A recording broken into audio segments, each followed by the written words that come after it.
Hello guys, welcome back to my channel. तो आज हम लोग ने लाए थे क्वालिटी वॉल्स की butterscotch crunchy butterscotch flavour ice cream.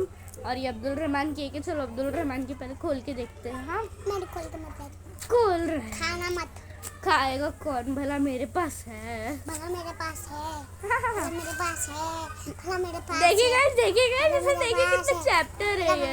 मेरे पास है।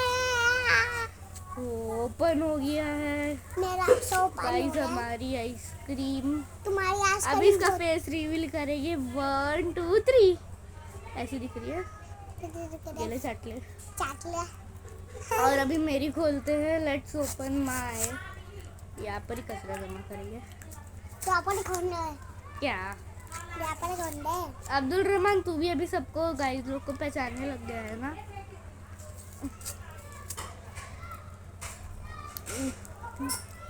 क्या कर रहा है? क्यों निकाल दिया पूरा कागज? तो एक काम करती हूँ गाइस, मैं भी पूरा कागज निकाल लेती हूँ।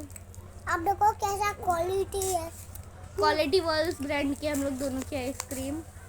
तू ये स्टार्ट देखो, आप किस किस ने ट्राई करा मुझे कमेंट में बताना। बाय।